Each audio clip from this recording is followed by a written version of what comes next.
الشيطان الرجيم بسم الله الرحمن الرحيم الحمد لله رب العالمين حمد الشاكرين وأفضل الصلاة وأكمل الصلاة على سيد المرسلين خاتم النبيين أما بعد وقد قال الله في القرآن المجيد والفرقان الحكيم أقيموا الصلاة وآتوا الزكاة واركعوا مع الراكعين صدق الله العظيم. चिमनिस्तान रजवी के महकते फूलों, सबके रिसालत के परवानों, गौसे आजम के अकीदतमंदों, गरीब नवाज के फिदाइयों, आइए सबसे पहले सब्ज गुंबद में आराम फरमाने वाले आका सैयद अबरार अखियार शहंशाह जी वखार कायनात के अव्वली फस्ल बहार रहबर आजम कायद आजम नैयर आजम जनाब अहमद मुजतबा मोहम्मद मुस्तफा सल्लल्लाहु अलैहि वसल्लम की बारगाह बेकत पनाह में निहायत अकीदत मोहब्बत के साथ अपनी गुलामी का सबूत देते हुए दुरूद शरीफ का नजराना पेश फरमाइए. अल्लाहुम्मा सल्ली अला सय्यिदना मौलाना मुहम्मद व अला सय्यिदना मुहम्मद. एक ही सब में खड़े हो गए महमूद अयाज कि एक ही सब में खड़े हो गए महमूद अयाज, न कोई बंदा रहा न कोई बंदा नवाज. मुअज्जज़ सामीन किराम, मैंने जिस आयत करीमा की तिलावत करने का सर्फ हासिल किया उसी को अपना उन्वान सुखन बनाया. अल्लाह ताला कुरान मुक़द्दस में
फरिश्ते पूछेंगे तुम्हारी नमाजों का क्या हाल था?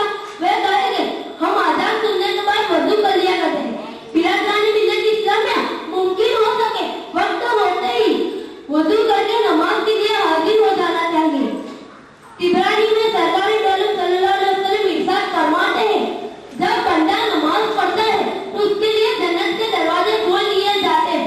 उसके और उस परवरदिगार आलम के बीच जो हिजाबात होते हैं वो हटा लिए जाते हैं और नूरानी जन्नत उस नमाजी बंदे का इस्तेमाल करती है। मालूम हुआ कि वाकई नमाज कुर्बे इलाही का जरिया है। नमाजी जन्नत के मेहमान हैं। नूरानी जन्नत उस नमाजी बंदे का इस्तेमाल करती है। अहयाउल उलूम में इमाम गिजाली लिखते हैं कि जब मोमिन बंदा नमाज पढ़ता है तो उससे हर 10 दफे फरिश्तों की ताज़ुब करके और हर दफे 10,000 की होती है। उन फरिश्तों की तादाद 1 लाख है। उन 1 लाख फरिश्तों के सामने अल्लाह ताला उस नमाजी बंदे पर फख्र करता है। सरकार सल्लल्लाहु अलैहि वसल्लम इरशाद फरमाते हैं कि बंदे पर बहुत बड़ा ऐसा नहीं है कि उसको 2 रकात नमाज पढ़ने की तौफीक दी गई है। मुसलमान जी नमाज की बड़ी कदर किया करते थे। उनको नमाज से बड़ी मोहब्बत हुआ करती थी। मौका मिलते ही वो अल्लाह नमाज पढ़ना शुरू कर देते थे और किसी भी हाल में अपने पसंद को अल्लाह की खुशनुदी के लिए कुर्बान करते थे। मोहम्मद बिन सीरीन इरशाद फरमाते अगर मुझे 2 रकात नमाज और जन्नत इन दोनों में इख्तियार करने को मिले तो मैं 2 रकात नमाज इख्तियार करूं, क्योंकि 2 रकात नमाज में अल्लाह की रजा है और जन्नत में मेरी रजा है। फिरानी मिलत इस्लाम में कितना फर्क आ गया है। हमारे असलाफ और हमारे वो दरमियान के मामला को जन्नत पर तरजीह देते थे और हम दुनियावी मामला को जन्नत पर तरजीह देते हैं। नमाज हजरत उस्मान गनी का अदर से हसी के नमाज हजरत उस्मान गनी का अदर से हसी नमाज हजरत मौला अली का नूरे जबी नमाज जंग में फतेह उम्मीद देती है कि नमाज जंग में फतेह उम्मीद देती है और वह दिल से तलवार छीन लेती है। नमाज जान से प्यारी हुसैन से पूछो कि नमाज जान से प्यारी हुसैन से पूछो, रसूल पाक के उस नूरे ऐन से पूछो। नमाज पढ़ने से राहत नसीब होती है कि नमाज पढ़ने से राहत नसीब होती है। नमाज पढ़ने से जन्नत करीब होती है। अल्लाह माशाअल्लाह। नमाज सबके महशर में काम आएगी कि नमाज सबके महशर में काम आएगी। नमाज पहले कयामत में पूछी जाएगी। नमाज रिश्ते बातिल को तोड़ देती है कि नमाज रिश्ते बातिल को तोड़ देती है। नमाज पर से शैतान मरोड़ देती है। नमाज देती है इंसानियत का डर से अजीब कि नमाज देती है इंसानियत का डर से अजीब। नमाज नेमत उस्मान नमाज लुत्फ अमीन। परवरदिगार आलम अपने नेक और मकबूल बंदों के तोहफे हम सबको अच्छी राह पर चलने की तौफीक और नमाज पर बनने का सच्चा ज़ौक़ अता फरमाए। आमीन या रब्बल आलमीन।